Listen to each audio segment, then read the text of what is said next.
মানে 5 আগস্টের আগেও নারীদের জন্য যে রাজনৈতিক পরিসর ছিল এটা খুব সংকুচিত ছিল। 5 আগস্টের মানে ওই সময়কালীন জুলাই আগস্ট সময়কালীন আমরা দেখেছি নারীদের যে অংশগ্রহণ, এত বড় একটা রাজনৈতিক মুভমেন্টে 71-এর পরে সবথেকে বড় রাজনৈতিক মুভমেন্টে নারীদের যে অংশগ্রহণ, সেটা আমার মতো যারা 5 আগস্টের আগে রাজনীতি করতো তাদেরকে একটা আশা দিয়েছিল যে আমরা আরও সঙ্গী পাবো, আমরা আমাদের পথে এগিয়ে যাওয়ার মতো আরও নারী সঙ্গী পাবো। কিন্তু 5 আগস্ট পরবর্তী সময়ে দেখা গেছে আইন শৃঙ্খলা পরিস্থিতি অবনতি অফলাইনে যতটা না হয়েছে অনলাইনে তার থেকে বেশি হয়েছে। অনলাইনে নারীদেরকে নানাভাবে হেনস্থা করা হয়েছে, বিশেষ করে যারা জুলাইয়ের সম্মুখ সারিতে ছিল তাদেরকে নিয়ে এআই দিয়ে বানানো নোট থেকে শুরু করে ভিডিও থেকে শুরু করে গালিগালাজ তো প্রত্যেকটা কমেন্ট সেকশনে আছে। অনেক নারী ছিল যারা আন্দোলনের সময় অগ্রণী ভূমিকা পালন করেছে কিন্তু আন্দোলন পরবর্তীতে সরে এসেছে। ঢাকা বিশ্ববিদ্যালয়ে যখন ডাকসুর তফসিল ঘোষণা করলো তখন মনে হয়েছে যে এবারের মতো নারীরা লিগ্যাল ওয়েতে শিক্ষার্থীদের প্রতিনিধি হিসাবে উঠে আসবে। আমাদের যে রাজনৈতিক পরিসর সেই রাজনৈতিক পরিসর আমাদের জন্য প্রসারিত হবে।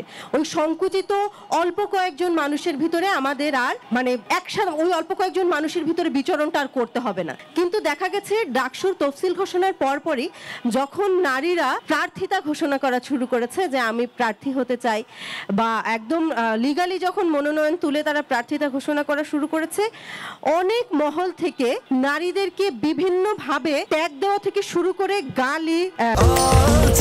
স্বাস্থ্যকর অল টাইম হানিকম, সব সময় অল টাইম হেলদি লাইফ। ছবির উপরে শিং এঁকে দিয়ে আপনারা জানেন কয়েকদিন আগেই একটা ঘটনা ঘটেছে, ছাত্র শিবির মনোনীত একজন প্রার্থীর ছবিতে শিং এঁকে তাকে মানে একটা কুৎসিত একটা মূর্তি বানানোর চেষ্টা করা হয়েছে। এই চেষ্টাটা আজকের না, এই চেষ্টাটা আমরা তফসিল ঘোষণার পরপরই দেখেছি। যাদের সাথে মতাদর্শ মেলে না তাদেরকে শাহবাগী, তাদেরকে ভুস্কি, তাদেরকে বেশ্যা, তাদেরকে মাগি, এই টাইপ হচ্ছে শব্দ। আমি বলছি শুনতে খুবই কুৎসিত লাগছে কিন্তু এগুলো আমাদের শুনতে হচ্ছে। মানে এগুলো যে আজকে থেকে শুনছি এরকম না। দেখা গেছে আমার চলাফেরা যে সমন্বয়করা ছিলেন কেন্দ্রীয় সমন্বয়ক তাদের সাথে আমার চলাফেরা বহুত আগে থেকে, আমার রাজনৈতিক জার্নি অনেক আগে থেকে। তো ওই চলাফেরার কারণে আমার শুনতে হয়েছে সমন্বয়কদের রাতের খাবার, যখন ইসলামিস্টদের পক্ষে কথা বলেছি শুনতে হয়েছে শিবিরের রাতের খাবার, যখন আমার মনে হয়েছে যে লিবারাল যে মানুষগুলো আছেন তাদের পরিসরটা সংকুচিত হয়েছে তাদের জন্য কথা বললে শুনতে হয়েছে বামদের রাতের খাবার, ভুস্কি, শাহবাগী, এই টাইপ শব্দ।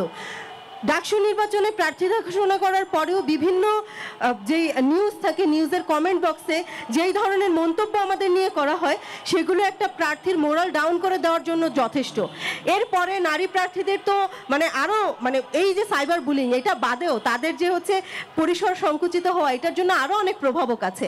আমরা সব জায়গায় প্রচারণা করতে যেতে পারি না, আমরা রাতের বেলা রুমে রুমে গিয়ে প্রচারণা করতে পারি না। পুরুষ প্রার্থীদের দেখেছি রাত 2টার সময় তারা হচ্ছে প্রচারণা করছে, সেগুলো ভিডিও তারা অনলাইনে প্রচার করছে, তারা প্রত্যেকটা ছাত্রের হলে হলে যাচ্ছে। আমাদের মাত্র 5টা ছাত্রী হল, তার মধ্যে আবার রেস্ট্রিকশন দেওয়া আছে এই টাইম থেকে এই টাইমের ভিতরে প্রচারণা করা যাবে, এর বাইরে প্রচারণা করা যাবে।